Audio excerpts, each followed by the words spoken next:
Dieu nous a fait grâce déjà ce matin. Vous n'avez pas l'air convaincu, hein? Dieu nous a fait grâce ce matin. Vraiment. Vraiment, vraiment. Je suis content de vous voir. Vous êtes tout beaux. Ça, ok, c'est la grâce de Dieu qui vous rend beau. La gloire de Dieu. Ok, j'avais mal entendu. La gloire de Dieu qui vous rend beau. Merci Seigneur alors. Bon, vous êtes tous rayonnants. Merci beaucoup, Pasteur Christophe.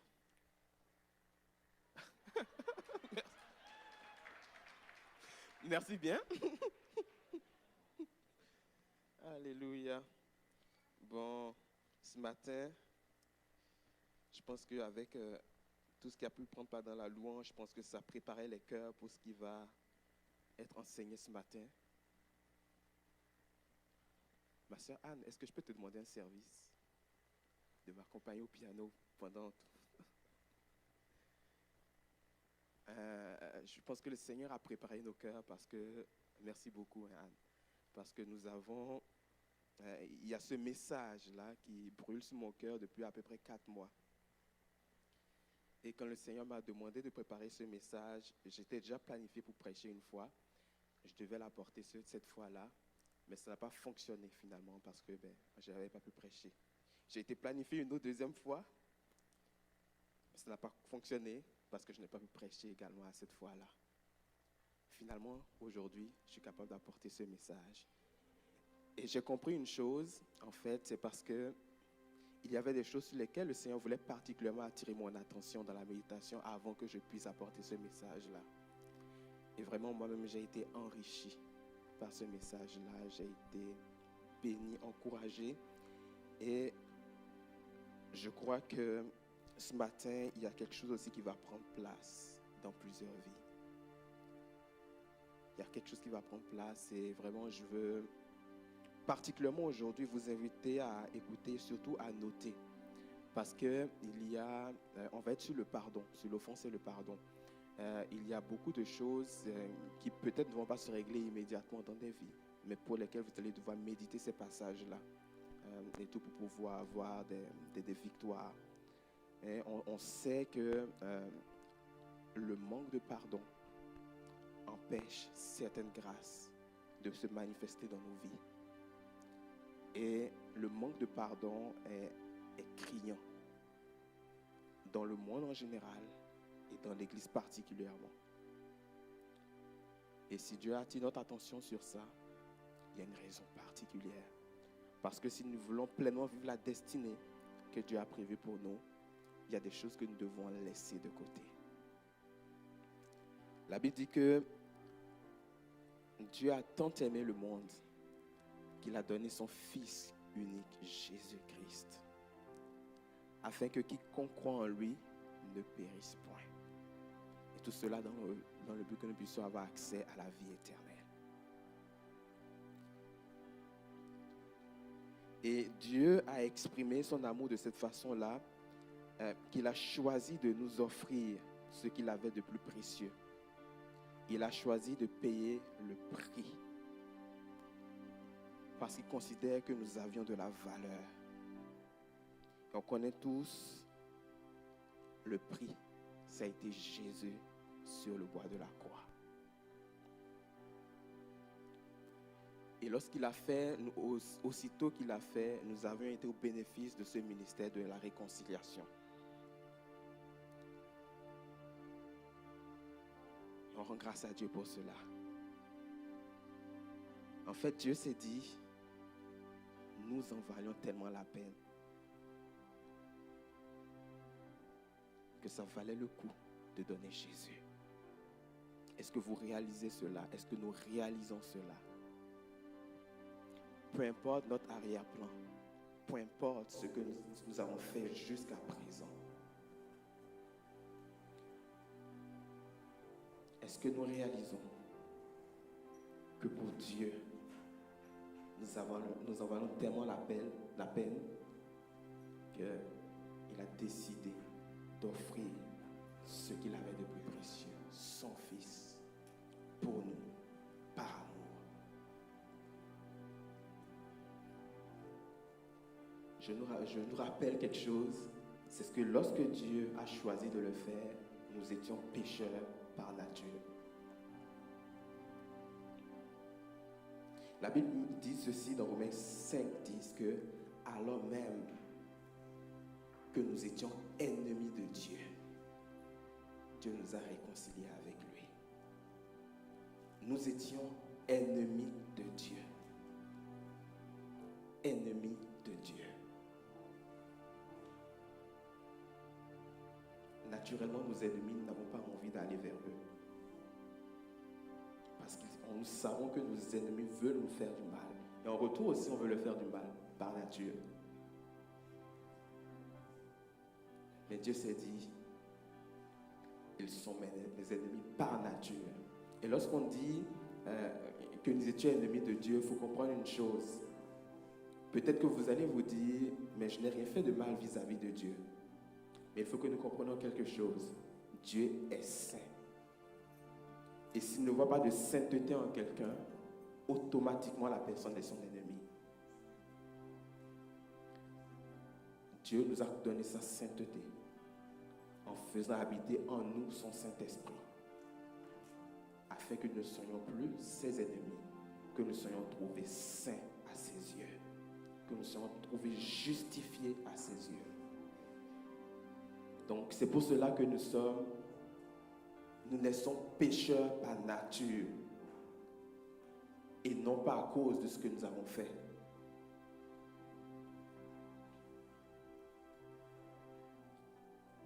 Mais Dieu a choisi par ce moyen de nous pardonner, nous ses ennemis, d'effacer chacune de nos fautes par amour pour nous.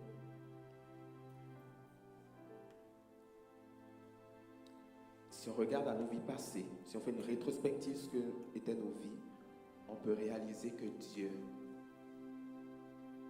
a fait preuve d'un réel et d'un grand amour vis-à-vis de nous. Même s'il nous arrive encore de trébucher, de tomber, de faire des choses qui sont inconvenantes, lorsque nous confessons nos péchés, Dieu nous pardonne.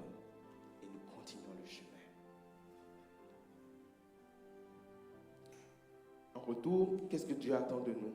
C'est que nous puissions vivre conformément à ses attentes. C'est que nous puissions accomplir ses desseins. C'est pour que nous puissions marcher pour lui.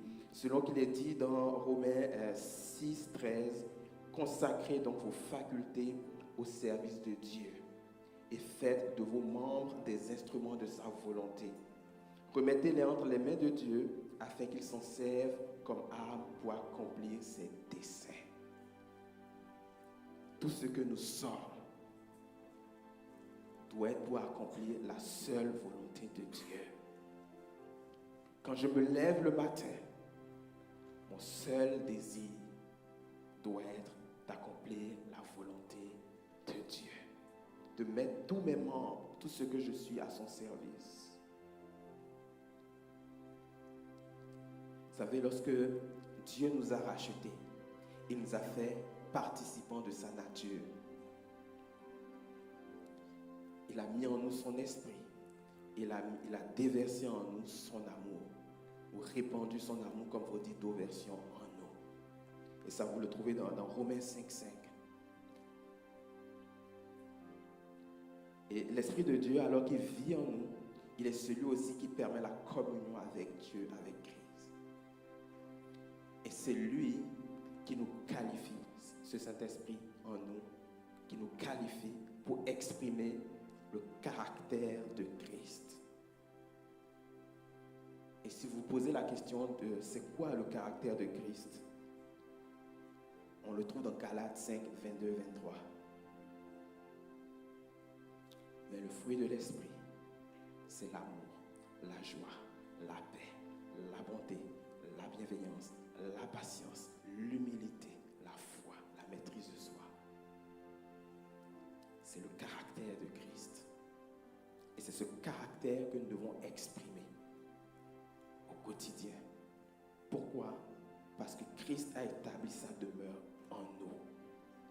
Et s'il a établi sa demeure en nous, c'est pour que nous puissions l'exprimer. Et ce matin, alors que nous allons aborder une facette de l'amour, qui est l'expression du pardon, qui est le fait de passer sur les offenses qui nous ont été faites, je crois que le Seigneur va nous faire le plus grand bien. Pardonner, qu'est-ce que ça veut dire? Quelle est la définition du pardon? Donc évidemment, la Bible a été écrite pour l'Ancien Testament en hébreu particulièrement et puis en grec, certaines personnes en araméen. Et la langue française, malheureusement, ne rend pas toute l'idée du mot parce que la langue française n'est pas aussi riche que l'hébreu et le grec. Et lorsqu'on va dans la définition du mot pardon, voici ce qui est dit. Pardonner, c'est faire quelque chose de plaisant, d'agréable à quelqu'un. C'est lui accorder une faveur, le gratifier, le contenter. Ça veut aussi dire donner gracieusement ou faire grâce ou préserver une personne en péril. Et ce mot-là qui a été utilisé prend, le mot qui a été utilisé pardonner prend sa racine aussi dans un autre mot grec qui va dire tout simplement don ou grâce. Et lorsqu'on va dire de Dieu qu'il nous accorde un don et qu'il nous fait grâce, c'est le même mot qui va être utilisé. Et pour moi, déjà, cette définition, elle est incroyable. Lorsque je pardonne, je suis en train d'exprimer le caractère de Dieu, de faire grâce à quelqu'un. La grâce ne se donne pas par mérite. La grâce, elle intervient parce que je choisis de donner, d'offrir, malgré le fait que la personne, naturellement, ne le mérite pas. Et c'est ce que Dieu a fait envers nous. Faire grâce. Pardonner veut dire faire grâce.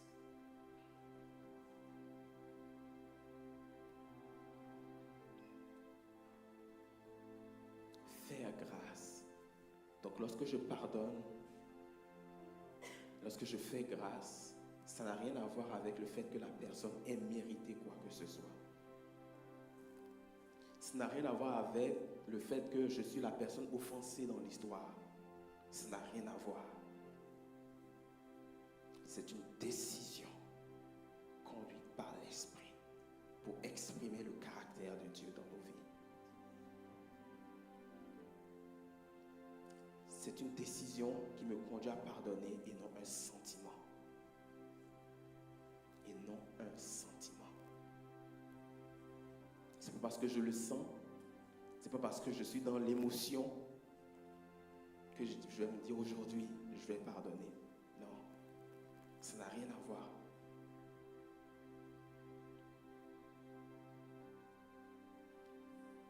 Et je vais prendre une avenue particulière ce matin pour pouvoir enseigner vraiment sur ce sujet. Parce que je veux aller au-delà du fait de dire, il faut pardonner. Alors, on va commencer, on va entrer dans le vif du sujet.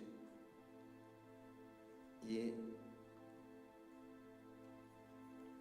là, nous allons aborder, on va se baser sur le passage dans Éphésiens 4, les versets 17 à 32. Et premièrement, on va essayer de comprendre que nous ne pouvons pas avoir la même pensée que le monde a vis-à-vis de l'offense et du pardon. Je vais commencer par lire Éphésiens 4, 17, 18. Voici donc ce que je vous dis, ce que je vous déclare au nom du Seigneur. Vous ne devez plus vivre comme des païens qui suivent leurs pensées vides de sens. Ils ont en effet l'intelligence obscurcie et sont étrangers à la vie de Dieu, à la vie que Dieu donne à cause de l'ignorance qui est en eux et qui provient de l'endurcissement de leur cœur.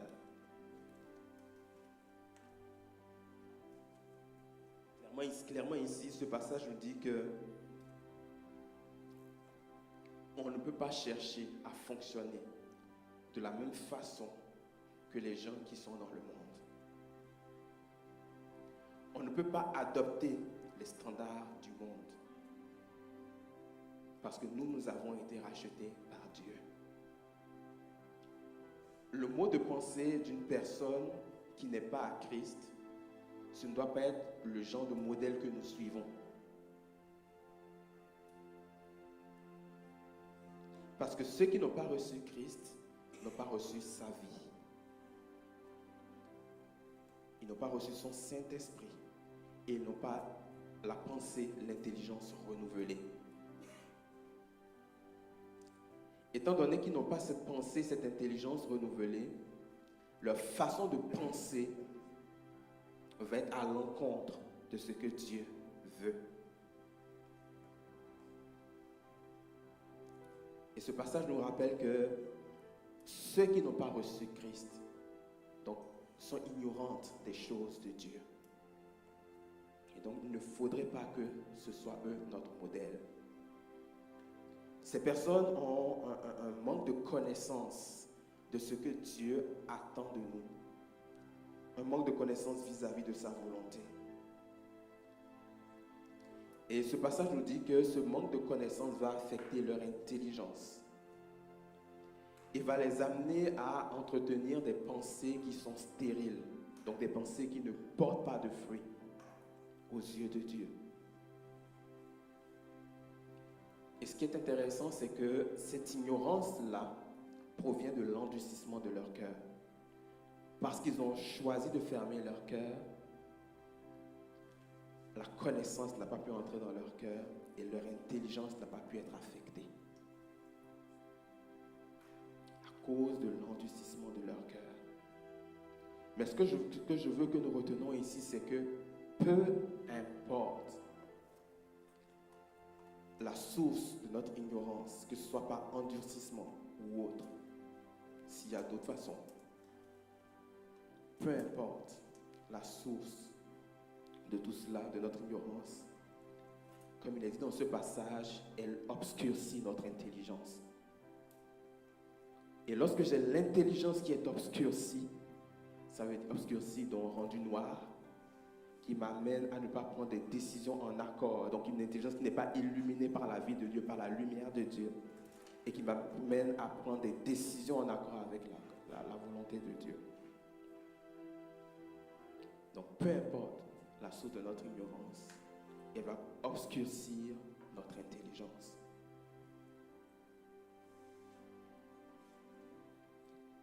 Et nous qui appartenons à Christ, on peut faire preuve d'ignorance. Parce que tout simplement, nous refusons de donner du crédit à la parole de Dieu. Nous refusons d'accepter la parole de Dieu pour ce qu'elle est. Nous refusons d'accepter ce que Dieu nous dit. Nous choisissons ce qui nous arrange plutôt que de prendre la parole dans son ensemble. Et ça crée une ignorance. Et ça obscurcit notre intelligence. Et celui qui n'a pas l'intelligence renouvelée par la connaissance ne peut pas poser des actes qui sont conformes à la volonté de Dieu. Et c'est pour cela que justement dans ce passage, l'apôtre Paul va nous comparer à des personnes qui ne connaissent pas Christ.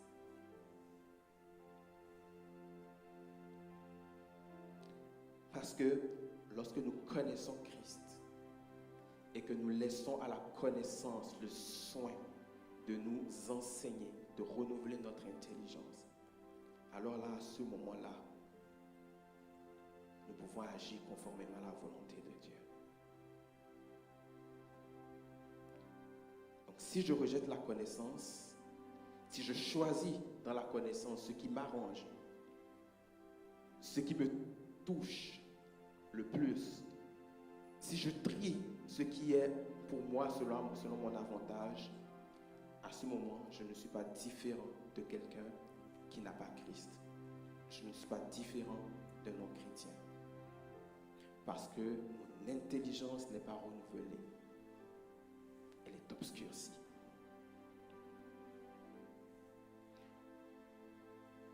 Lorsqu'on parle de suivre dans ce passage, lorsqu'on parle de suivre ses pensées, on est tout simplement en train de dire que les pensées nous dominent. Nous leur sont soumises de sorte que ce soit la direction qu'elles communiquent que nous prenons. Donc on comprend alors ici que si nos pensées sont alimentées par ce qu'il y a autour de nous et non par la parole de Dieu, il y a de grandes chances que nos pensées nous amènent à poser donc des actes qui ne vont pas dans le sens de pardonner.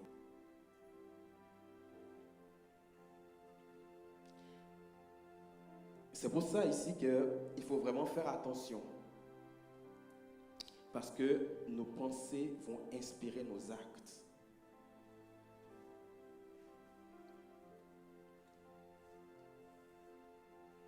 Et si mes pensées inspirent mes actes, il faut que je fasse attention à ce à quoi je nourris, j'alimente cette pensée-là. Si je nourris mes pensées de vengeance, d'amertume, de jugement, si je nourris mes pensées et je passe mon temps à ressasser l'offense qui m'a été faite, si je nourris mes pensées en regardant les défauts et les imperfections de l'autre qui m'a offensé,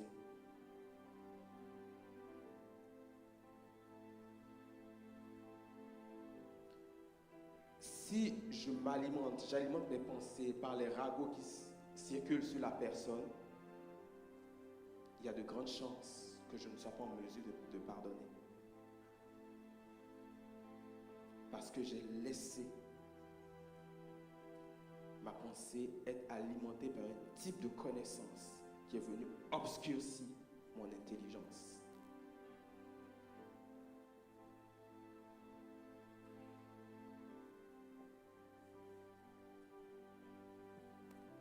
Donc pour moi, il est important de commencer à travailler sur ce qui doit alimenter mes pensées, afin qu'elles s'accordent avec ce que Dieu attend de moi. Et là, c'est là que prend toute la place de la parole de Dieu et du Saint-Esprit en nous. La parole et le Saint-Esprit travaillent de pair pour pouvoir justement faire en sorte que nos pensées s'alignent sur ce que Dieu attend de nous.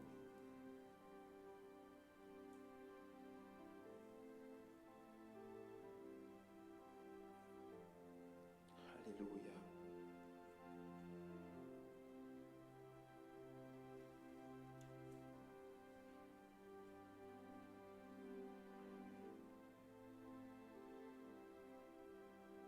Alléluia.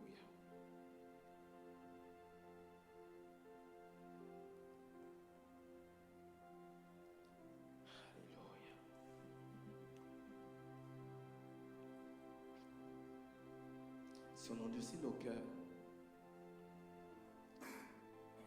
ou que nous nous entêtons à résister à la volonté de Dieu, on est semblable à des personnes sans Christ. À ces personnes qui pensent être capables de fonctionner par eux-mêmes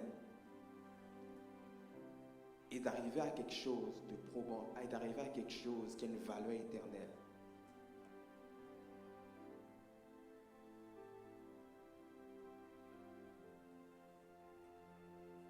Et nous ne voulons pas ressembler à des personnes qui sont sans Christ. Parce que les personnes sans Christ sont étrangères à la vie de Dieu. Ces personnes sont étrangères à la vie de Dieu. Et ce n'est pas ce que nous voulons. Nous avons été appelés à être participants de la nature divine, à vivre pleinement la vie de Dieu. Et si je deviens étranger à la vie de Dieu, ça veut dire que Dieu n'a plus la possibilité de s'exprimer pleinement en moi. Je peux même fonctionner en apparence selon ce que Dieu attend de moi. Mais en réalité, ce n'est même pas sa vie qui est en train de prendre place, qui est en train de se manifester au travers de moi. Mais ce sont mes capacités que j'utilise pour faire croire que c'est la vie de Dieu qui est en train de se manifester. Si on lit ce passage dans Matthieu 7, 21, 23, c'est Jésus qui le dit. Pour entrer dans le royaume des cieux, il ne suffit pas de dire « Seigneur, Seigneur ». Il faut accomplir la volonté de mon Père céleste. Au jour du jugement, nombreux sont ceux qui me diront « Seigneur, Seigneur, nous avons prophétisé en ton nom. Nous avons chassé des démons en ton nom. Nous avons fait beaucoup de miracles en ton nom. » Je leur déclarai alors, « Je ne vous ai jamais connu. Allez-vous-en, vous qui pratiquez le mal. » Donc, toutes ces choses, les miracles, les prodiges, ça ne garantit pas que tu as accès au royaume. Si Dieu t'a donné ce don, jamais il ne te le reprendra. Même si tu as choisi de ne plus incliner ton cœur vers lui. Faire des miracles, ce n'est pas ça qui transforme.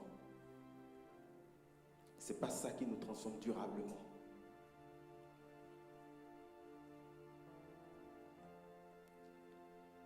Vivre Christ en nous, ça se fait dans un cadre précis que Dieu a dicté dans sa parole.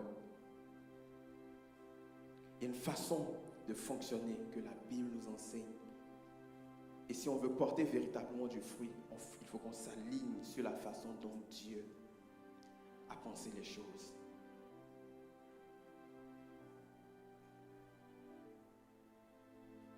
Alors, comprenons donc que nous ne pouvons pas adopter les façons de penser du monde. Le monde crie vengeance lorsque quelqu'un t'a fait quelque chose. Ce n'est pas la pensée de Christ. Le monde crie ne te laisse pas faire. Ce n'est pas la pensée de Christ.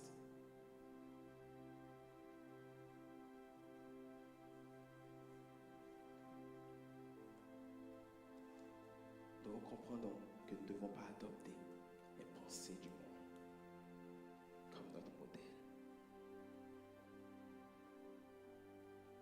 Est-ce que ça va?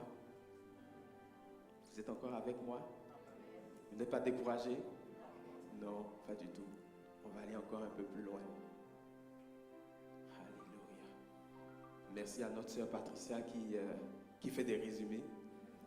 Ce n'est pas du tout ce que je lui ai rien donné. Tout ce qu'elle affiche, c'est parce qu'elle le fait par elle-même. Merci beaucoup. Alléluia. On va aller dans ce processus qui va nous permettre de passer au-dessus de l'offense et de pouvoir pardonner. C'est important ce processus. Parce que si je vous dis pardonner seulement, ça va être un peu difficile. Et le processus qu'on va aborder aujourd'hui, en réalité, il n'est pas limité seulement au pardon. C'est un processus qu'on peut appliquer dans plusieurs domaines de nos vies. C'est en fait le processus même de la vie chrétienne. La vie chrétienne normale et victorieuse. Et ce sont des étapes qui sont importantes et j'en ai noté 3. On va continuer donc sur Éphésiens 4, on va aller lire, on va se baser donc sur Éphésiens 4, les versets 20 à 24. Et dans la première étape, c'est se débarrasser de son ancienne manière de vivre. Ça c'est Éphésiens 4, 22.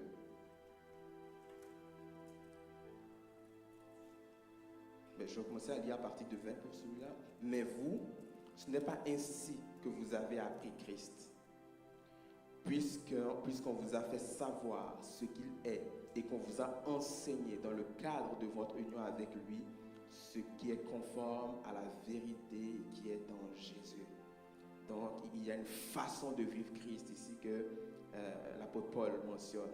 Il dit dans le verset 22, cela consiste à vous débarrasser de votre ancienne manière de vivre, celle de l'homme que vous étiez autrefois et qui se corrompait en suivant ses désirs trompeurs.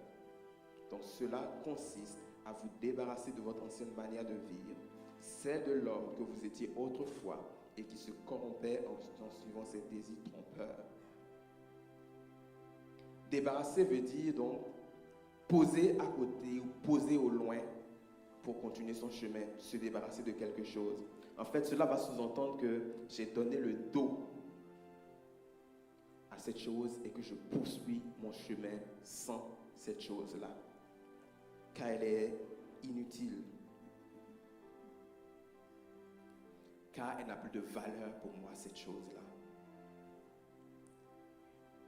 Et pour se débarrasser de notre ancienne manière de vivre, il faut que nous prenions conscience de ce que la croix a opéré en nous.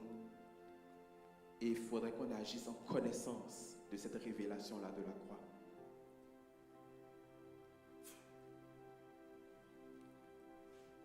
Et c'est ce que Romains 6, les versets 6 et les versets 11 et 12 disent par: comprenons donc que l'homme que nous étions autrefois a été crucifié avec le Christ, afin que le péché, dans ce qui fait sa force, soit réduit à l'impuissance et que nous ne servions plus le péché comme des esclaves.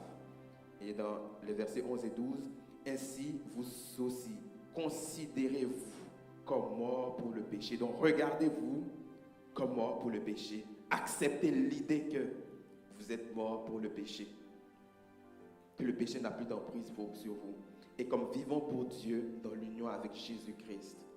Que le péché donc n'exerce donc plus sa domination sur votre corps mortel pour vous soumettre à ses désirs. Je ne vais pas prendre beaucoup de temps sur le fait de se débarrasser de sa vieille nature, parce que en fait mes 3 derniers messages portent essentiellement sur ça. Okay, donc si vous voulez vous rafraîchir les idées par rapport à ça, vous pouvez aller écouter mes trois précédents messages. Par contre, on va retenir quelque chose, que la responsabilité m'incombe, okay, de ne pas agir comme un homme qui est esclave du péché.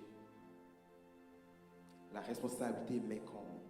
Parce qu'ici, on dit dans ce passage, ainsi, considérez-vous.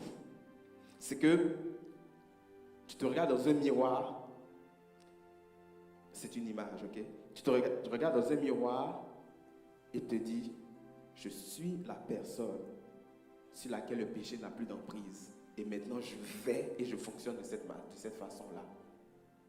Je suis devant mon miroir, je vois que je suis habillé comme je le souhaite, je suis parfaitement habillé. Et là, je pars avec assurance. Je marche avec assurance. C'est ce qu'on fait naturellement. Lorsqu'on est devant notre miroir et que notre miroir nous dit, nous sommes bien habillés, il n'y a rien qui déborde, tout est parfait. Là, il y a une assurance qui se dégage et nous continuons notre chemin. C'est la même chose avec le fait que le péché n'est plus d'emprise sur nous. Il faut que je réalise ce qui a été accompli à la croix et que je me considère maintenant comme un affranchi.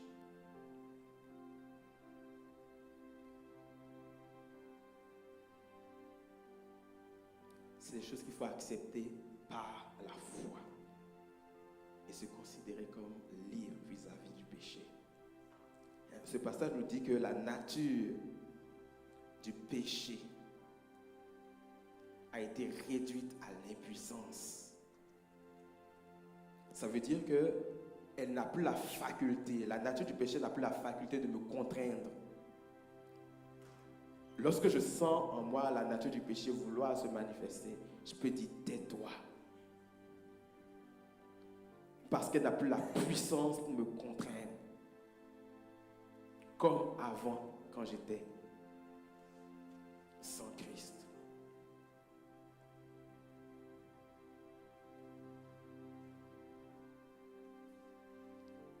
Je rappelle simplement à mon âme ce que je suis devenu en Christ. nouvelle création qui est capable, par la grâce grâce de Dieu, par l'Esprit de la grâce, par le Saint-Esprit, de dominer sur ma vieille nature. C'est ainsi, alors que je suis dans ce processus, que je me débarrasse de ma vieille nature. Et c'est un processus de toute une vie. Dans certains domaines, on va avoir plus de facilité à laisser de côté la vieille nature. Dans d'autres domaines, ça va être un peu plus difficile. Et de toute façon, il y a un temps pour Dieu. Vous verrez que lorsque vous grandissez, à un moment donné, Dieu va mettre les choses va attirer la lumière sur certaines choses particulières. Parce que vous êtes rendu à cette étape-là. Donc ne pensez pas que lorsqu'on se débarrasse de sa vieille nature, c'est une fois pour toutes on est arrivé. C'est le processus de toute une vie.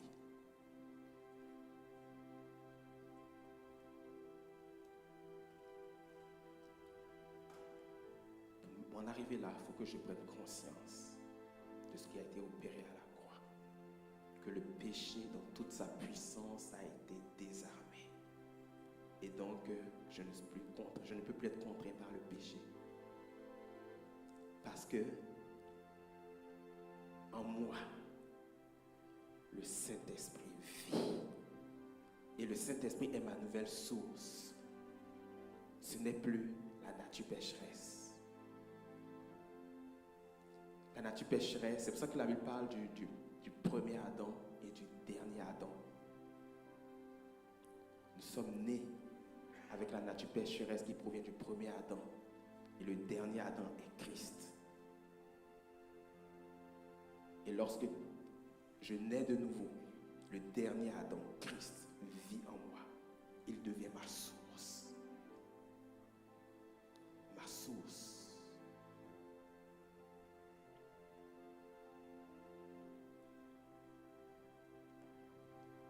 Donc la première étape, se débarrasser de son ancienne manière de vivre. Si vous voulez plus de détails, les 3 derniers messages que j'avais apportés dans ce sens. Deuxième étape,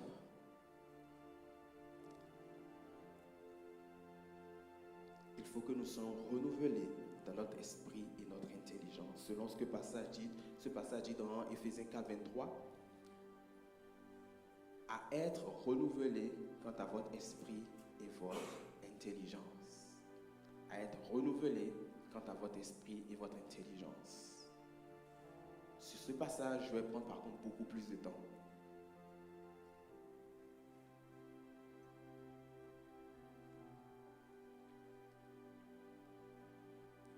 Lorsque je me suis débarrassé de cette ancienne manière de vivre, dans un domaine particulier, je dois apprendre maintenant à fonctionner selon ce que Dieu attend de moi dans ce domaine-là. Et pour cela, j'ai besoin de connaître ses attentes. J'ai besoin de connaître ses attentes et c'est la connaissance, de ces attentes-là qui va nourrir mon esprit et mon intelligence. Et lorsqu'on parle ici d'esprit, ce sont tout simplement toutes les facultés de perception, de compréhension des choses. Tout ce qui est lié aux sentiments, à ma façon de juger les choses et à la façon dont je suis déterminé. Et donc, ma façon de penser doit évoluer dans ma vie si je veux voir des changements qui sont concrets et qui conduisent à des victoires. Et si on lit ce même passage de Éphésiens 4, 23, si on lit dans ce même passage dans la version Parole vivante, voici comment c'est dit. Il faut que l'inspiration de vos pensées soit renouvelée, que votre cœur soit transformé et que toute votre attitude mentale et spirituelle soit changée. Et la question que je nous lance ce matin, c'est qu'est-ce qui inspire nos pensées? Qu'est-ce qui inspire nos pensées? Lorsqu'on va parler ici du renouvellement de nos pensées, le mot qui va être utilisé ici veut dire né récemment, ce qui est jeune, ce qui est nouveau. Et donc, pour pouvoir être dans la victoire, il faut que des choses nouvelles inspirer ma pensée. Il faut que quelque chose de nouveau puisse alimenter mes pensées pour que je puisse être en mesure de poser des actes qui conduisent à la victoire. Quelque chose de nouveau. Je ne peux pas alimenter mes pensées de choses anciennes et penser que mes actes vont changer. Ça ne marche pas. Il faut quelque chose de nouveau.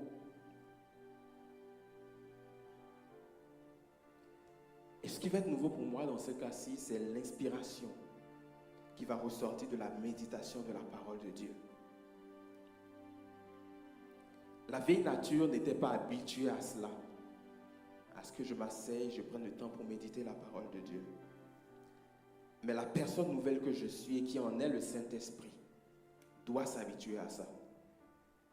Ce n'est pas une option. Ce n'est pas une option. Si je veux que quelque chose de nouveau alimente mes pensées, je dois m'arrêter et méditer la parole de Dieu. Si je veux être transformé dans un domaine précis, il faut que je m'asseye devant Dieu, que j'ouvre la parole, que je médite et que je cherche comprendre la pensée de Dieu. Et c'est comme cela que le Rhéma va venir. Donc la parole de Dieu à propos pour une situation donnée va venir pour moi. Et c'est sur ce Rhéma que la foi aussi s'appuie.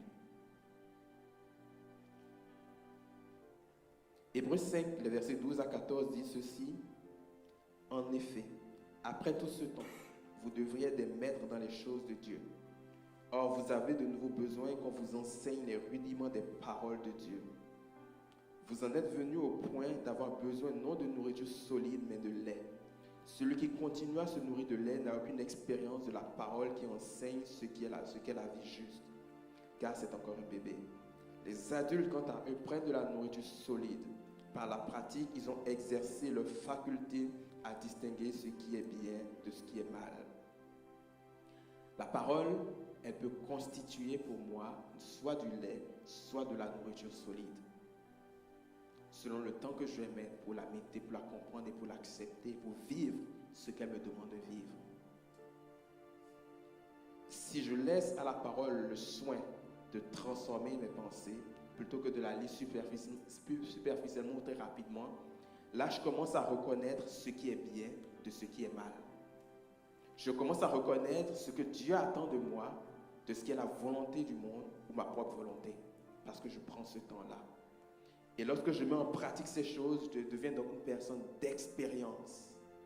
Je deviens donc une personne mature spirituellement dans tout ce qui est considéré juste aux yeux de Dieu.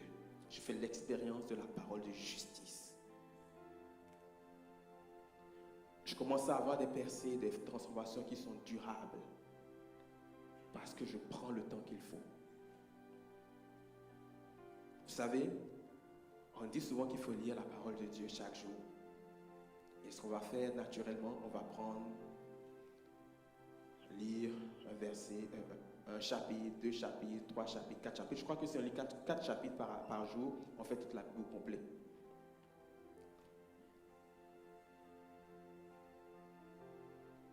Mais la réalité est que j'ai beau lire 20 chapitres par jour, ma vie ne peut pas être transformée. Elle peut ne pas être transformée. Parce qu'en réalité, ce qu'il faut que je fasse, c'est que je m'asseye sur un passage, que je cherche à m'approprier ce passage et que je sache ce que ce passage peut changer dans ma vie. Et là, j'expérimente la parole de justice. Si vous n'êtes capable de méditer qu'un seul verset par jour, vous verrez qu'en fin d'année, vous serez beaucoup plus mature que si vous avez lu 15 chapitres par jour. Il faut que nous allions plus loin. Lire la Bible, ce n'est pas juste tourner des pages. C'est nous arrêter, méditer, accepter ce que la Bible dit.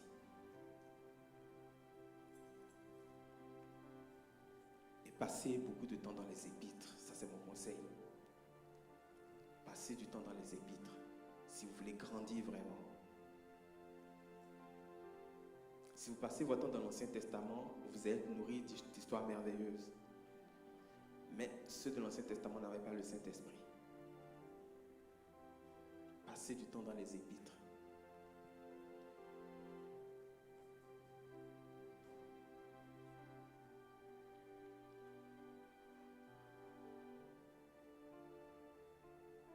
Alors qu'on est dans ce domaine du pardon et que la Bible nous invite à méditer,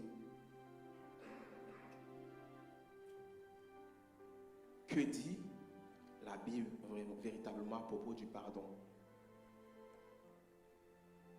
Qu'est-ce qui peut amener mes pensées à être inspirées par quelque chose de nouveau aujourd'hui? Ici, je vais donc regarder avec vous plusieurs passages de la parole de Dieu qui sont en lien avec l'offense et le pardon. Et mon but, en fait, c'est que vraiment que vous notez ces passages et que vous allez vous-même méditer sur ces passages-là. Parce que je ne vais pas prendre le temps je vais très brièvement les commenter, mais je veux que l'exercice soit fait par vous. Parce que c'est comme cela que vous aurez la victoire attendue. Éphésiens 4, 26, il est dit ceci. Si vous vous mettez en colère, ne péchez pas, que le soleil ne se couche pas sur votre irritation. Donc, s'il y a une cause quelconque d'irritation, si quelqu'un a une attitude ou une parole blessante vis-à-vis de moi,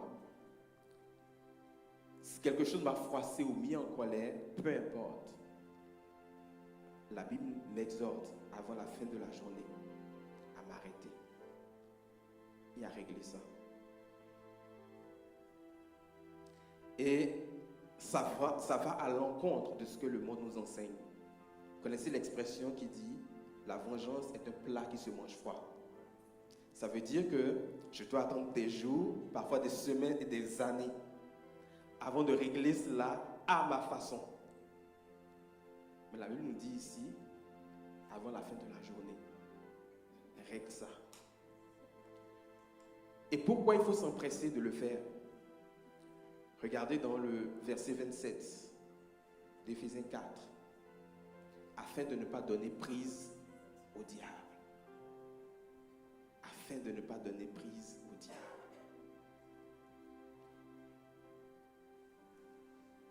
Lorsque donner prise au diable, ça veut dire simplement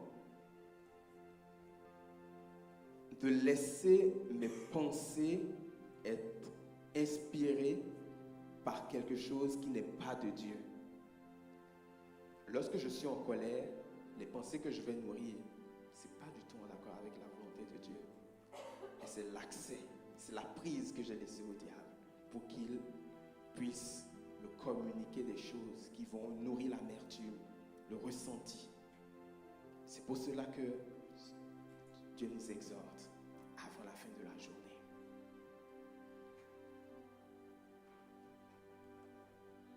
De régler ça. Que le soleil ne se couche pas sur votre irritation.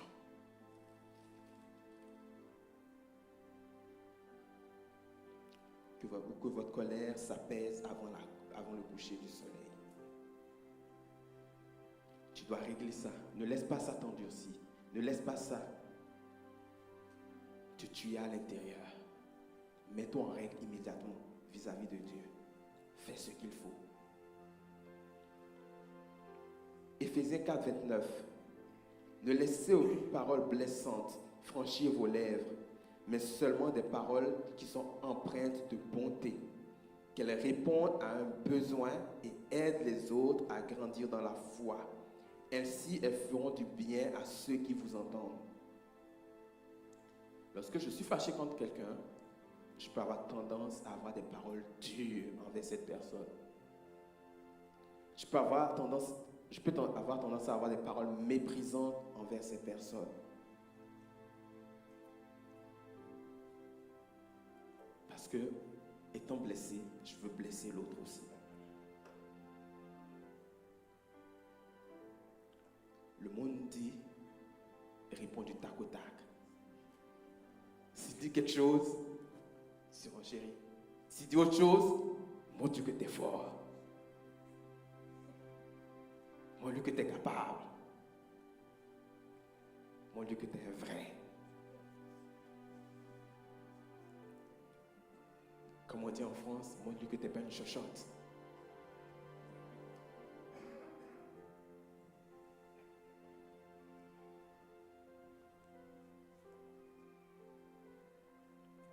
Mais ce qui doit inspirer mes pensées, c'est de me dire que seulement des paroles empreintes de bonté doivent sortir de ma bouche. Cela ne veut pas dire que je ne peux pas exprimer ce que j'ai en moi. Ce n'est pas ça. Je peux exprimer ma frustration.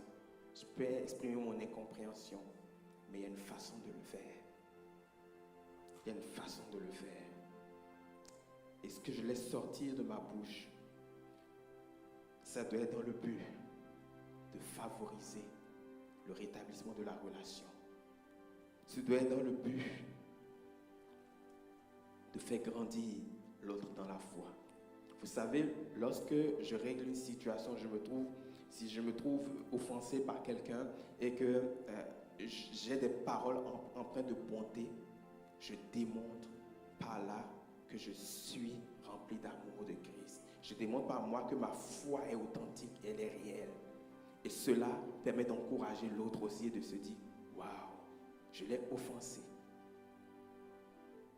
Il m'a prouvé que Christ est véritablement en lui. Et ça va l'encourager lui-même, ça va lui dire, ok, moi aussi j'ai ma part à faire. Et c'est pour cela que ce passage dit que les paroles que nous sortons doivent répondre à un besoin et aider les autres à grandir dans la foi.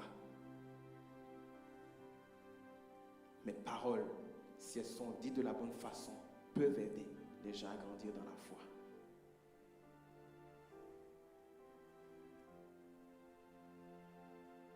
Est-ce que ça va? Éphésiens 4, les versets 31 et 32. Amertume, irritation, colère, éclat de voix, insulte, faites disparaître tout cela du milieu de vous, ainsi que toute forme de méchanceté. Soyez bons et compréhensifs les uns envers les autres. Pardonnez-vous réciproquement comme Dieu vous a pardonné en Christ.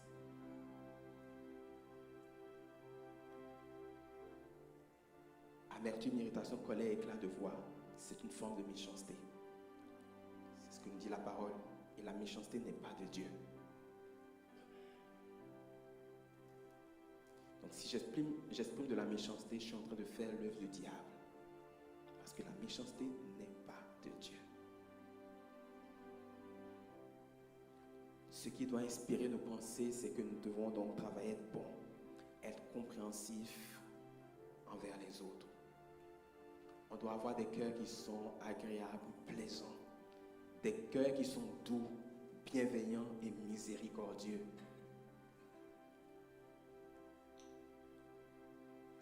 Et ici, on dit que pardonnez-vous réciproquement comme Dieu vous a pardonné en Christ.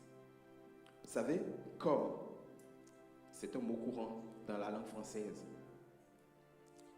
Mais en réalité, vous savez ce que ça veut dire dans ce mot-là dans le grec, ça veut dire à la même hauteur que. Nous devons pardonner à la même hauteur que Christ nous a pardonné. Pardonner à la même hauteur que Christ nous a pardonné. C'est ça qui doit faire l'objet de notre méditation. Pardonner à la même hauteur que Christ nous a pardonné.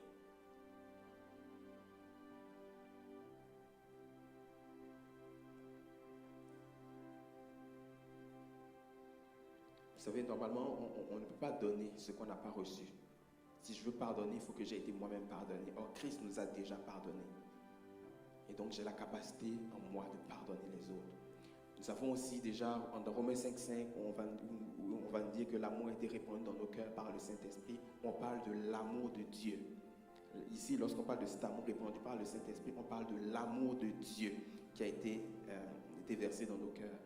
Donc, c'est cet amour-là est déjà en nous. Il faut juste l'exprimer par le Saint-Esprit pour être capable d'exprimer le pardon. Parce que vous savez, le pardon, c'est une facette de l'amour.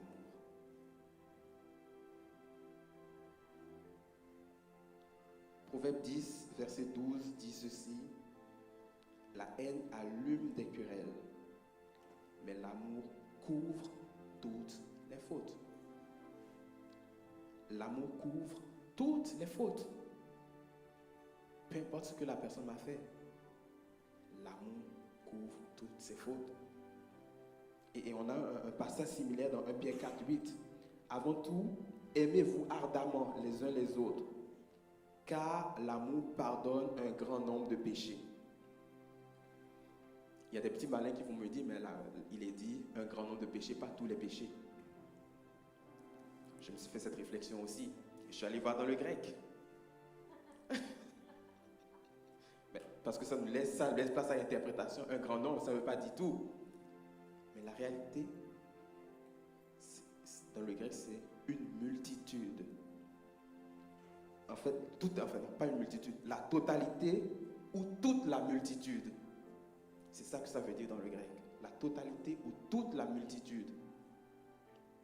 Là, c'est clair, il n'y a pas place à l'interprétation. Tout doit être pardonné. Tout. L'amour pardonne un grand nombre. Donc, si on veut le dire correctement, car l'amour pardonne la totalité des péchés. Ou l'amour pardonne toute la multitude des péchés. C'est un passage qui peut faire l'objet de méditation afin d'alimenter nos pensées, de sorte que notre intelligence ne soit plus obscurcie. 1 Pierre 3,9. Ne rendez pas le mal pour le mal, ni l'injure pour l'injure. Répondez au contraire par la bénédiction, car c'est à cela que vous avez été appelés afin de recevoir vous-même la bénédiction.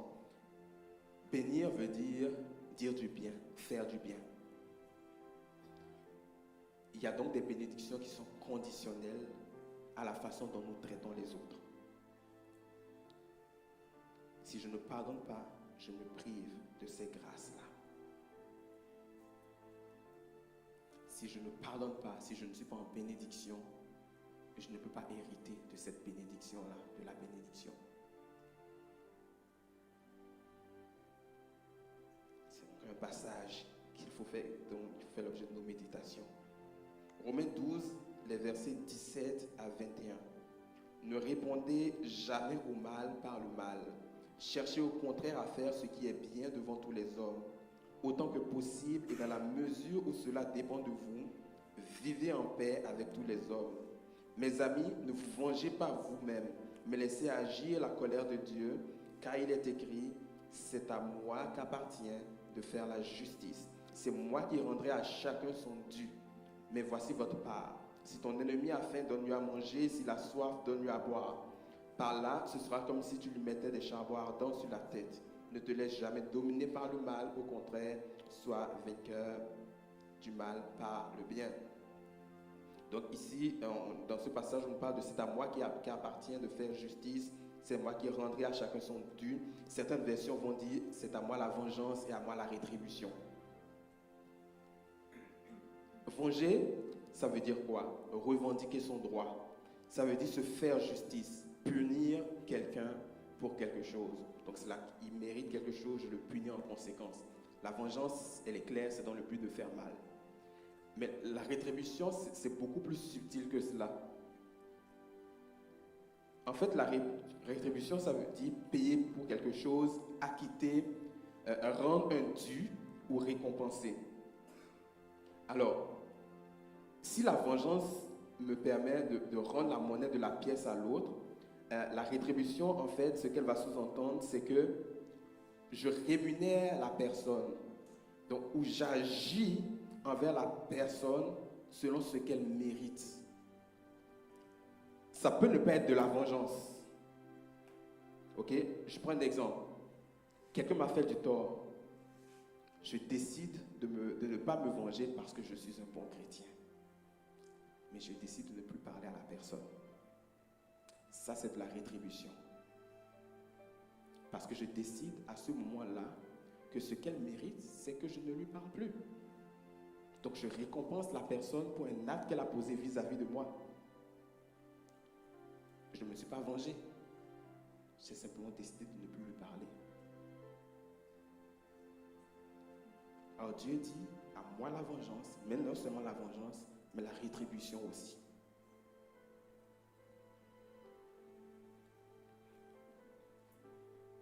On a souvent entendu dire que lorsque nous pardonnons, il est important de pardonner, mais que le rétablissement de la relation n'est pas forcément important lorsqu'on a pardonné. Mais pour moi, lorsque je lis ce passage, lorsqu'on parle de la rétribution, ce n'est pas vraiment ça. Je dois être prêt à entrer dans la relation avec l'autre personne à nouveau, dès que je pardonne. Parce que à Dieu reviennent la vengeance et la rétribution. Il faut que je sois prêt à restaurer la relation. C'est ça le cœur de Dieu. C'est ça la volonté de Dieu. Si, imaginez quelque chose, Dieu avait décidé de nous racheter. Il nous a rachetés, il nous a dit, j'ai pas envie d'entrer en relation avec toi. Je suis sauvé, mais sans être en relation avec Dieu. Quel désastre pour nous. Quel désastre pour nous. Sauvé, mais ne pouvons même pas être en relation avec celui qui nous a sauvés. Quel désastre pour nous. Quel désastre pour la relation dans laquelle je ne veux plus m'impliquer.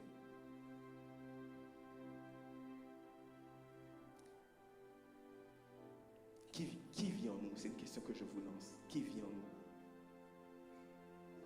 Personne ne veut répondre? Qui vit en nous? Christ, le Fils de Dieu, le Saint-Esprit. Ok. Donc, nous sommes conscients qu'en moi, il y a Christ. En moi, le Saint-Esprit établit sa demeure. Dans mon frère, dans ma soeur. Mais si je refuse de rentrer en relation avec l'autre, indirectement, je refuse d'entrer en relation avec Christ. Parce que Christ est en lui. Je méprise la vie de Christ en cette personne. Et je choisis de ne pas entrer en relation avec.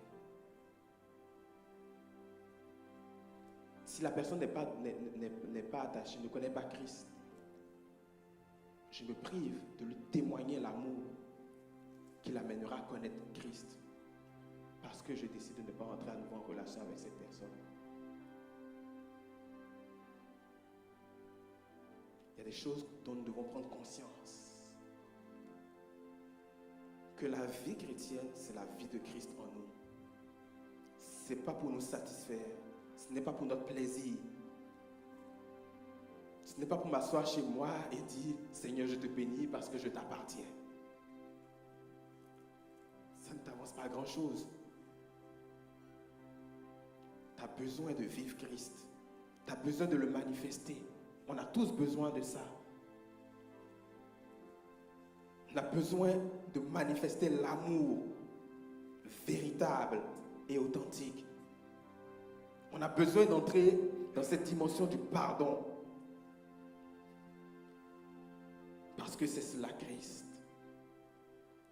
1 Corinthiens 13, les versets 4 et 5 disent ceci: l'amour est patient. Patient. Patient envers un autre, celui qui m'a offensé. Patient. Il est plein de bonté, l'amour. Il n'est pas envieux, il ne cherche pas à se faire valoir, il ne s'enfle pas d'orgueil, il ne fait rien d'inconvenant, il ne cherche pas son propre intérêt. Pourquoi sortir des paroles blessantes? C'est quelque chose qui est inconvenant. Pourquoi rechercher? L'amour ne recherche pas son propre intérêt. Si je cherche à me venger, si je cherche à rétribuer l'autre selon ce qu'il a fait, je cherche mon propre intérêt. L'amour recherche l'intérêt de l'autre. Ce n'est pas quelque chose de facile, ce n'est pas quelque chose d'évident. C'est pas ce que je suis en train de dire, mais c'est ce que nous devons atteindre. Et comment atteindre ça? Sans nous laisser alimenter par la pensée de Christ. Parce qu'à ce moment, notre intelligence ne sera plus obscurcie. Il ne s'aigrit pas contre les autres. Il ne trame pas le mal. L'injustice l'attriste, la vérité le réjouit. En toute occasion, il pardonne. En toute occasion, il pardonne. Il pardonne à son épouse, il pardonne à son époux, il pardonne à son ami d'enfance, il pardonne à son collègue de travail, il pardonne à son frère, il pardonne à celui qui est dans l'église, il pardonne à celui qui est à l'extérieur de l'église, il pardonne à cette personne qui l'a entubé dans une relation d'affaires. Il pardonne. Il pardonne, c'est ça l'amour. Il fait confiance. Il fait confiance. Il rétablit. Il espère. Il persévère. Parce que oui, l'amour va être déçu, mais il persévère. Oui, vous allez exprimer l'amour, nous allons l'exprimer cet amour, mais en retour, nous allons recevoir peut-être le bâton. Mais l'amour persévère. L'amour persévère.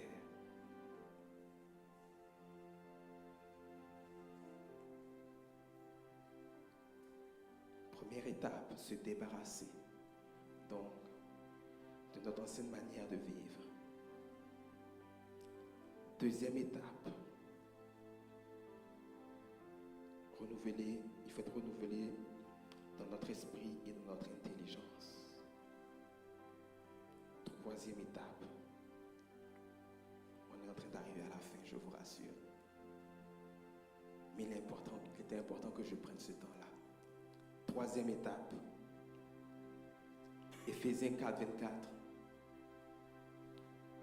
Donc, je vais relire depuis Éphésiens 23, depuis Éphésiens 22. Cela donc consiste à nous débarrasser de notre ancienne manière de vivre, celle de l'homme que vous étiez autrefois et qui se corrompait en suivant ses désirs trompeurs. Donc, la première étape, être renouvelé quant à votre esprit, à votre intelligence. La deuxième étape. Et la troisième étape est à vous revêtir de l'homme nouveau créé conformément à la pensée de Dieu pour être juste et saint conformément à la vérité.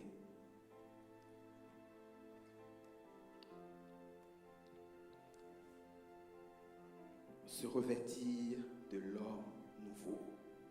Revêtissons-nous de l'homme nouveau. Donc alors, lorsque nous avons passé cette première étape, on s'est débarrassé de la vieille nature.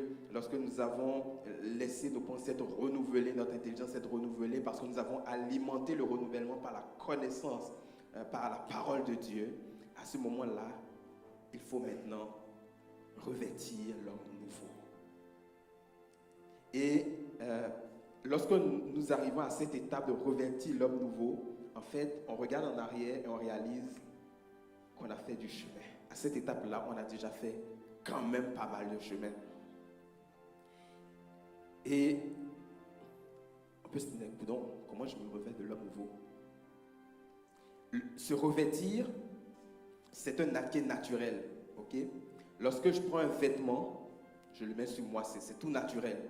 On sait s'habiller, on sait se vêtir, il n'y a rien de mystérieux, il n'y a rien de complexe dans cela. C'est naturel, au quotidien, on le fait. Okay? Donc ici, on arrive maintenant à quelque chose qui devient naturel. Revêtir l'homme nouveau. Revêtir l'homme nouveau. Et comment ça se fait? Ici, la clé va se trouver dans le verset, justement. Verset 24, on nous dit « Et à vous revêtir de l'homme nouveau, créé, de l'homme nouveau, créé conformément à la pensée de Dieu. » Donc c'est la pensée de Dieu qui a créé l'homme nouveau. Et la pensée de Dieu, on l'a vu dans la deuxième étape. Parce que mes pensées ont été alimentées par la pensée de Dieu, l'homme nouveau a été créé. L'homme nouveau a été créé. Donc ça devient naturel pour moi de revêtir cet homme nouveau. Parce que dans l'étape 2, j'ai laissé la pensée de Dieu alimenter mes pensées.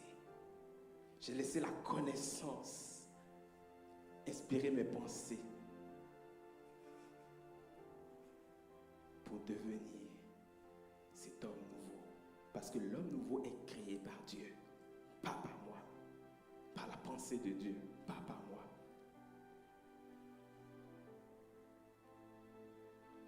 Et alors à ce moment-là, quand j'ai revêtu l'homme nouveau, je suis capable de prendre mon téléphone, d'appeler et et de dire je m'excuse. D'aller voir la personne et de dire je suis désolé. D'aller voir la personne, je te demande pardon. Ça devient naturel. Ça devient naturel. C'est ça, revêtir l'homme nouveau. L'homme nouveau, il est dans l'action. Il agit conformément à la volonté de Dieu. Et pour arriver à cette étape-là, il faut passer par l'étape 2. Évidemment, l'étape 1 aussi, mais c'est dans l'étape 2 que l'homme nouveau se crée conformément à la pensée de Dieu. Et cet homme nouveau-là, il est capable d'exprimer l'amour comme Dieu l'attend.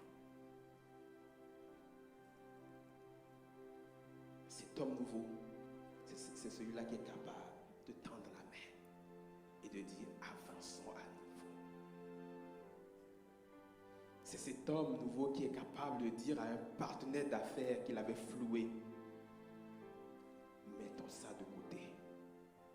Je te demande pardon. C'est cet homme nouveau-là, cette épouse qui dit à son mari, son époux à son épouse, allons de l'avant. Allons de l'avant. Allons de l'avant.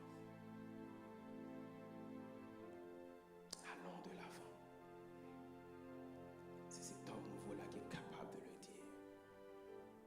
C'est cet homme nouveau-là qui est capable de dire, je suis prêt à persévérer dans l'amour.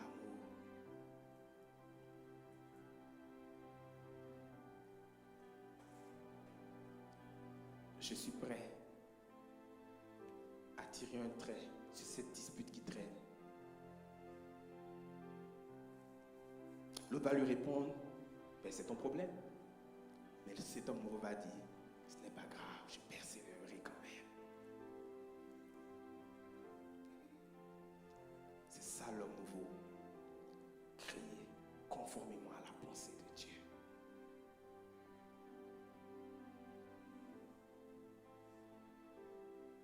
Pour nous qui sommes mariés, on sait tout l'enjeu qu'il y a dedans. Je vois des rires. Nous savons tout l'enjeu qu'il y a dedans.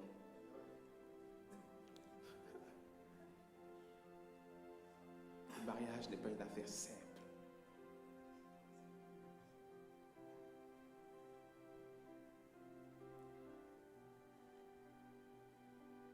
Le mariage n'est pas une affaire simple.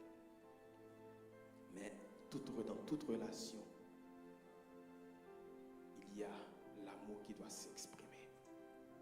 Je ne m'adresse pas à des couples uniquement.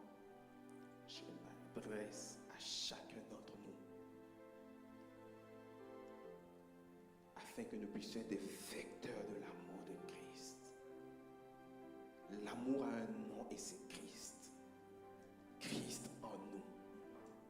Celui qui exprime l'amour en nous, c'est Christ. Oh Seigneur. Oh Seigneur Dieu, Jésus-Christ. Oh Jésus, Jésus. Je vais demander à mon épouse de me rejoindre. On va prendre un temps pour prier. Oh Jésus.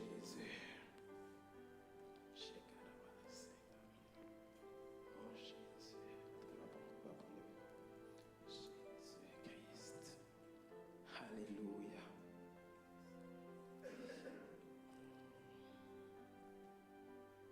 Laissez-moi terminer par ceci.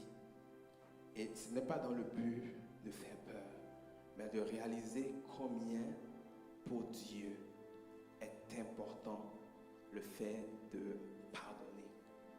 Il est dit dans Jacques 2,13 que le jugement est sans miséricorde pour qui n'a pas fait miséricorde. La miséricorde triomphe du jugement. Le jugement est sans miséricorde pour celui qui n'a pas fait miséricorde. C'est important pour Dieu. Vous savez, le but de Dieu, c'est qu'on puisse être réconcilié avec lui. Et s'il le dit, ce n'est pas dans le but de nous faire peur, c'est pour nous dire, attention, moi je vais être avec toi, mais ne te prive pas de cela en ne faisant pas miséricorde. C'est dans ce sens-là. Soyons miséricordieux.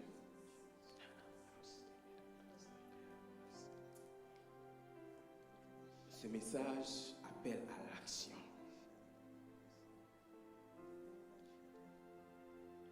On va prendre un temps pour prier.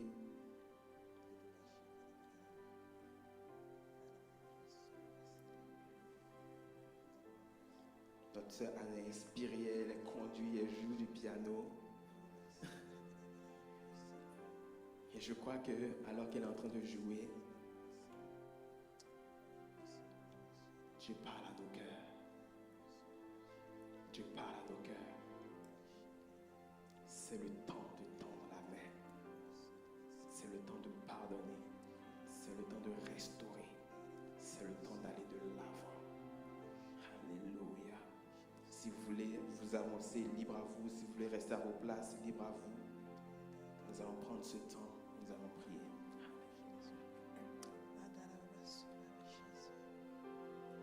Seigneur, ce matin, on reçoit ta parole pour ce qu'elle est.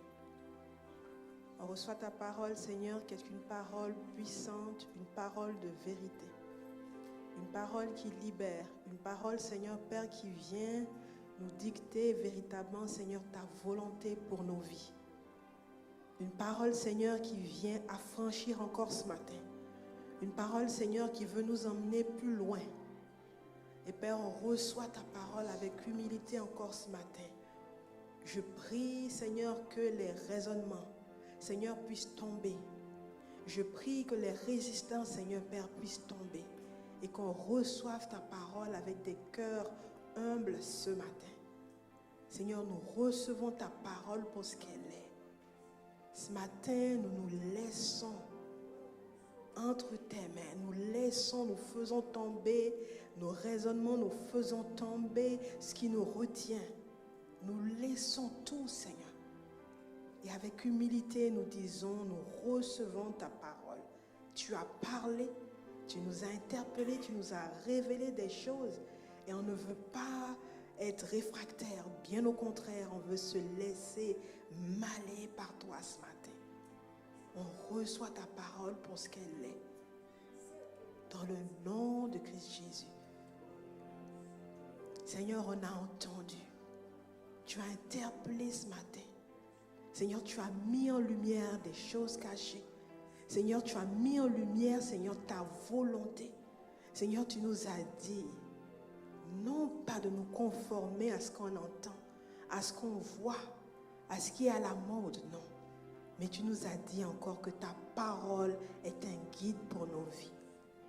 Seigneur, on reçoit cela. Et vraiment, Église, ce matin, je veux juste renchérir sur le message du pasteur René Arthur. Vous connaissez vos vies, vous savez là où vous êtes rendus, et moi la première. Et si ce message vous a parlé, que vous soyez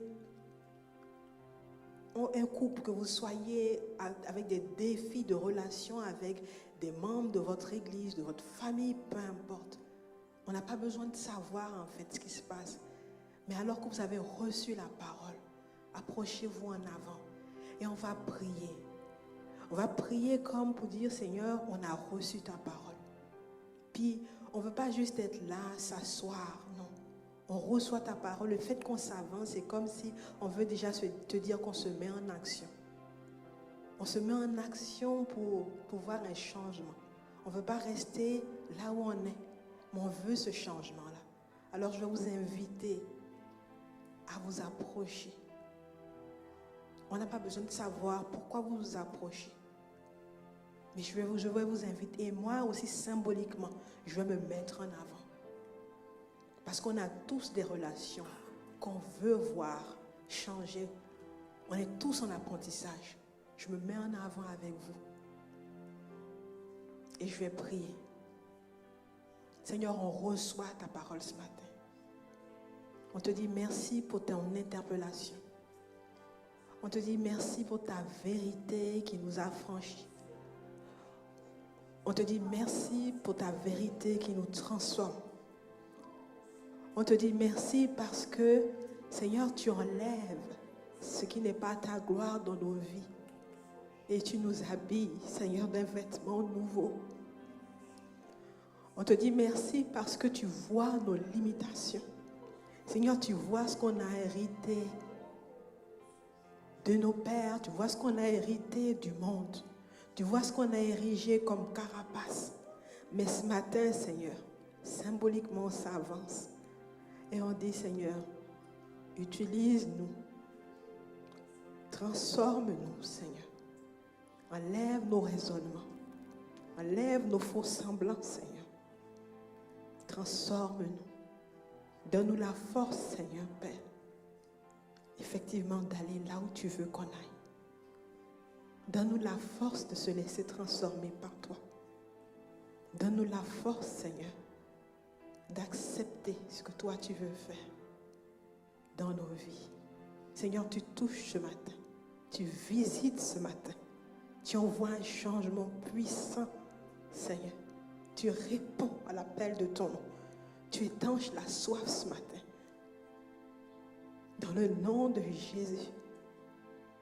Seigneur, alors que des cœurs humiliés se sont approchés, tu réponds. Tu réponds.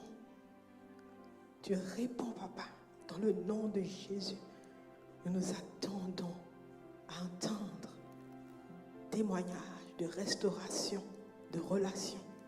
Témoignages, Seigneur, pour la seule gloire de ton nom. Nous bénissons ton nom ce matin pour qui tu es, Jésus. Jésus. Merci, Seigneur. Tu restaures. Tu restaures, Jésus.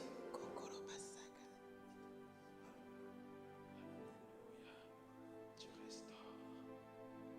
Tu restaures. Tu restaures, Seigneur. Tu restaures, Seigneur.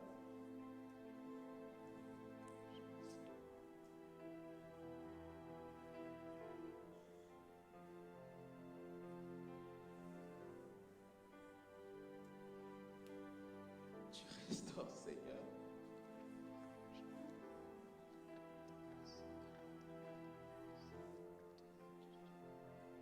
Oh, Seigneur. Jésus.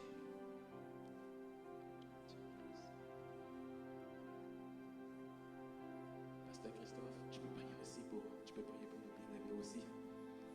Yaminette, tu peux venir prier aussi pour nos bien-aimés.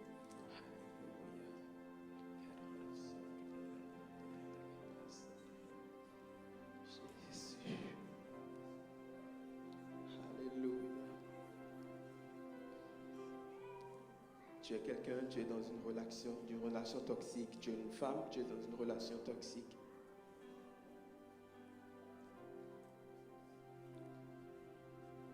Le Seigneur te dit ce matin qu'il est temps pour toi d'exprimer le caractère de Christ, de pardonner et d'aller de l'avant.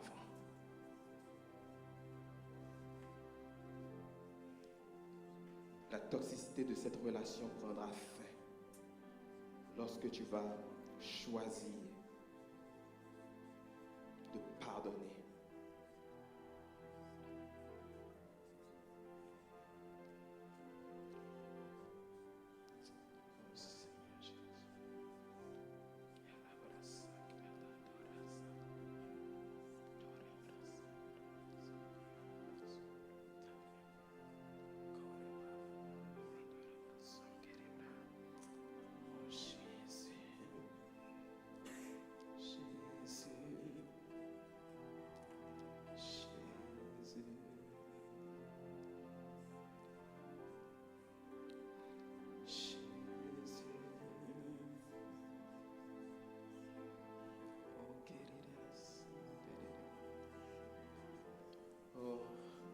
Notre Dieu est en train d'opérer dans des cœurs en ce moment.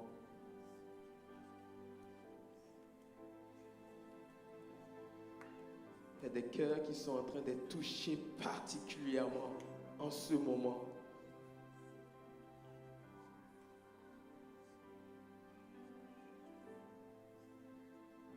Recevez maintenant la guérison. Recevez maintenant la guérison. Recevez maintenant la guérison au nom de Jésus. Recevez maintenant la guérison.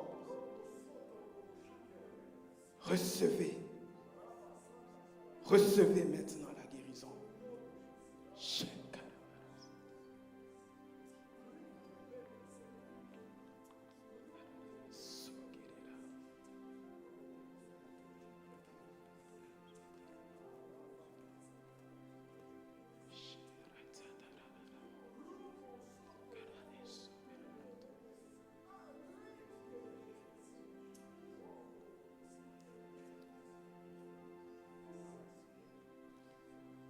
Tu n'as pas parlé à ton frère depuis exactement 17 ans.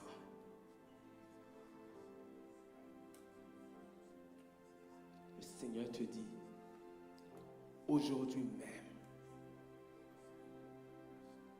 contacte ton frère et règle ce qui doit être réglé. Parce qu'après, il sera trop tard.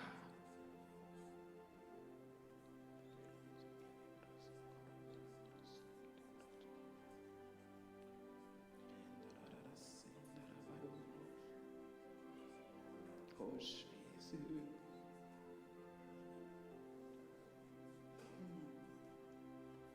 Il y a quelqu'un qui a été diagnostiqué il y a moins d'1 an de cancer du foie. Voici ce que le Seigneur te dit. Pardonne et tu recevras la guérison.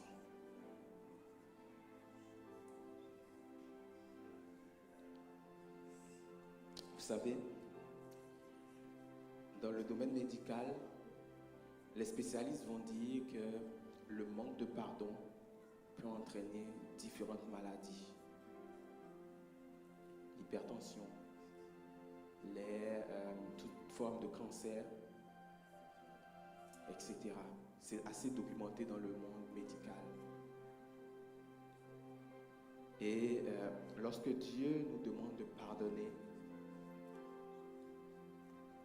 quelque part, il est en train de nous dire, de nous protéger aussi de maladies qu'il ne souhaite pas pour nous.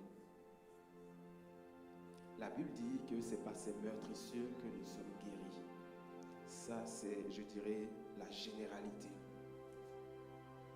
Mais la réalité, c'est que parfois, le dire, le proclamer ne suffit pas. Parce que dans les meurtrissures, dans ce que Christ a vécu, a souffert pour nous, il y a aussi le pardon qui a été acquis.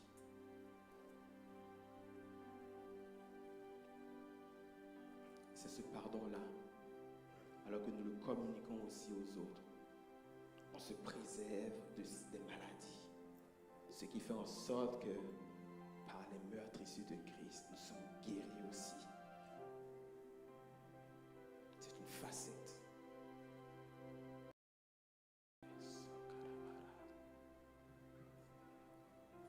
Oh Jésus-Christ, il y a une œuvre qui se fait. Jésus-Christ. Il y a une œuvre qui est en train de se faire encore à l'instant dans le cœur de quelqu'un. Une œuvre. Une œuvre se fait. Tu es dans cette rangée.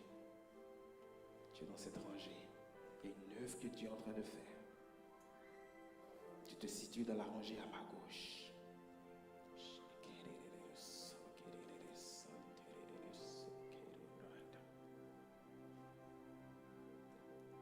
Reçois maintenant. Reçois maintenant. Reçois maintenant la guérison, la restauration. Reçois maintenant. Et dans ton cœur, alors que je prie pour toi, il y a une conviction de pardonner à quelqu'un qui monte dans ton cœur. Saisis cette conviction et fais ce qui est à faire. Alléluia. Jésus. Jésus.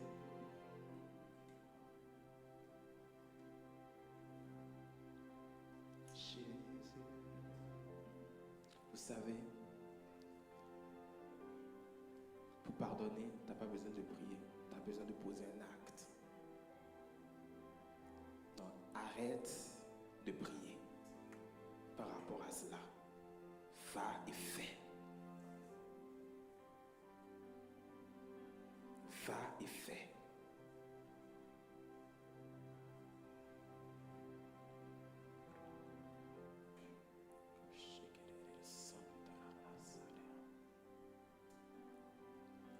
Alléluia. Je suis désolé de prendre tout ce temps, mais je veux laisser vraiment la place à Dieu. Si vous devez partir, sentez-vous libre. Je ne pense pas que ça va durer encore longtemps, mais je veux laisser vraiment Dieu agir.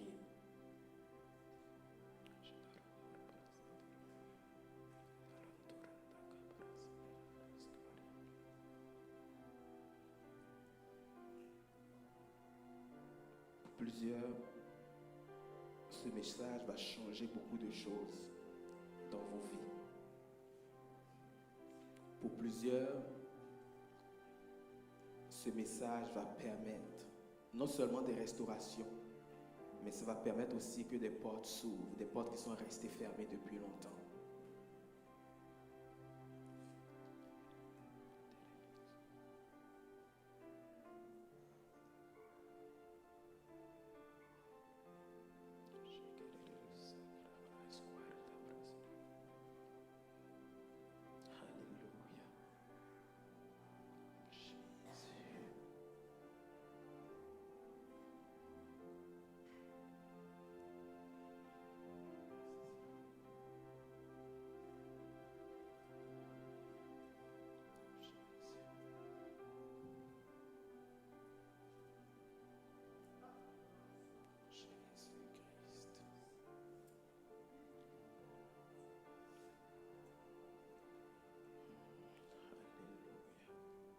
Jésus, merci.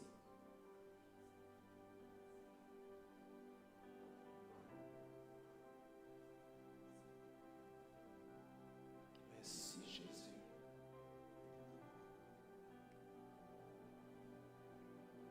Jésus, nous t'aimons. Et ce matin, tu es celui qui opère en nous de grandes choses. Tu es celui qui nous permet désormais de nous accorder avec ta volonté. Tu es celui qui nous a challengés.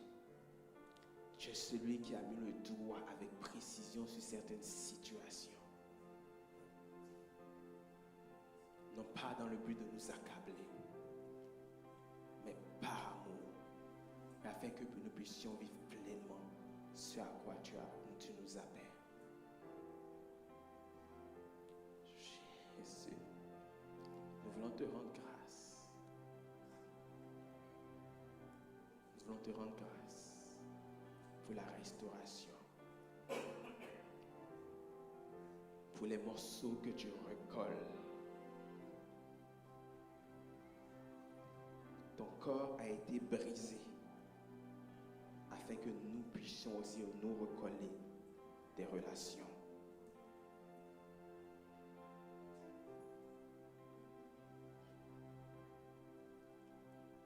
Oh Seigneur, oh Seigneur, Seigneur, oh Jésus. Il y a quelqu'un qui résiste à la pensée de Christ. Tu es assis à ta place et tu es en train de dire, oui, mais il y a ci, il y a cela.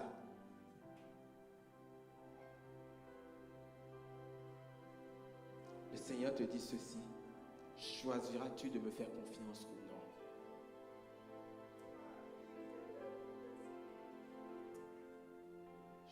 choisiras-tu de me faire confiance ou non? Seigneur, merci de parler au cœur de cette personne, de lui communiquer par ton esprit ce dont elle a besoin pour faire ce qu'il faut. Te bénissons et te rendons grâce pour ta grande fidélité. Tu es Père excellent, sans faille. Nous te remercions dans le nom de Jésus. Amen. Amen.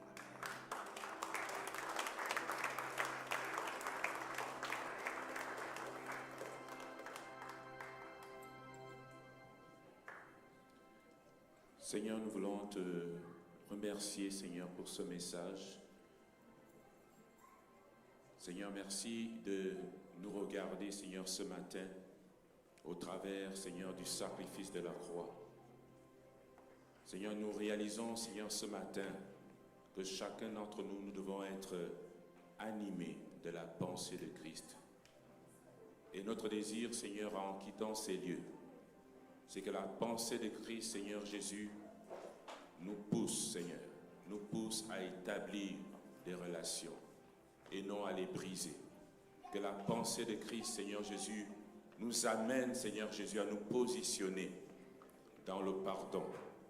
Que la pensée de Christ, Seigneur Jésus, remplisse nos cœurs, Seigneur. Seigneur, que cette semaine, Seigneur, ne finisse pas tant que, Seigneur Jésus, on est à régler ce qui est à régler, à rétablir ce qui est à rétablir. Parce que, Seigneur, nos vies doivent te glorifier. Et parce que nos vies doivent te glorifier, nous voulons, Seigneur Jésus, faire ce pas. Nous voulons, Seigneur Jésus, avoir, Seigneur, cette pensée d'être en action pour pardonner, pour relâcher et pour rétablir les relations avec nos frères, avec nos sœurs, avec nos conjoints, avec nos conjointes, avec nos enfants, avec nos patrons, avec nos collègues. Nous avons besoin de toi, Seigneur.